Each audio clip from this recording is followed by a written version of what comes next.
Ready?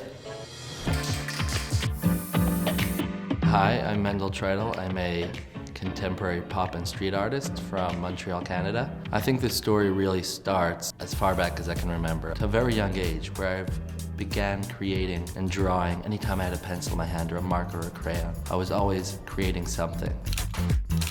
My education formally has really been throughout in the yeshiva system. I was a mentor in a high school for teenage boys, and I always, even when I was studying and reading, every few minutes I would make some little doodles and stuff and continue what I was doing.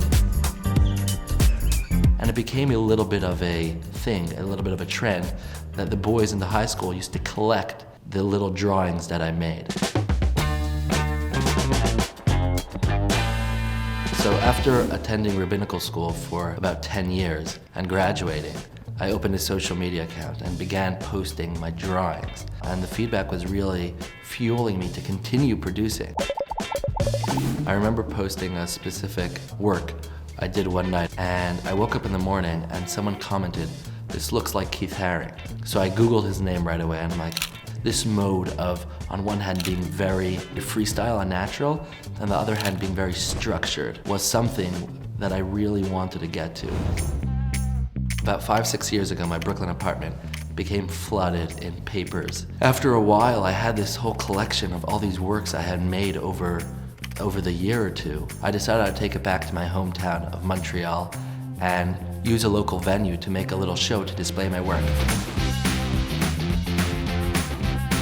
And 18 out of 20 paintings were completely sold out. That was the point where I was like, this is something I need to take more seriously. I moved from that Brooklyn bedroom to a garage, and I started to experiment with even more mediums. For a duration of time, I moved to Sydney, Australia. And in Sydney, Australia, I discovered the Lions Gallery. The Lions Gallery is a very unique gallery specifically for Australia. I've had the privilege to be able to work with Lions Gallery and share the space with the world's greatest artists, such as Andy Warhol, Keith Haring.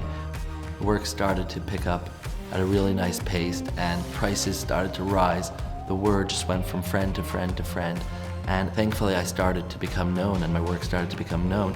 I have collectors from all over the world, from Sydney to Dubai to New York to LA and everywhere in between. We live in a world where there's every person, every individual who is a mini world has their own definitions of the way they interact with things, their own definitions of good and bad, their own definitions of what offends or supports them. And something I try to relate in my work is try to create this, to harmonize this sense of chaos and order. It's not really an instruction, but it's maybe a display where you can have one hand something very passionate, something with a very strong punch, but at the same time there's a definition. There's lines that need to be filled. So it's really a privilege, and it's really humbling to see how this, almost as a product, my art starting to reach points and numbers which I've never expected. And it's really, really humbling, and I'm really grateful to all those who participated with me in this journey to continue doing what I'm doing and doing what I love and trying to create some sort of dent or impact in this world.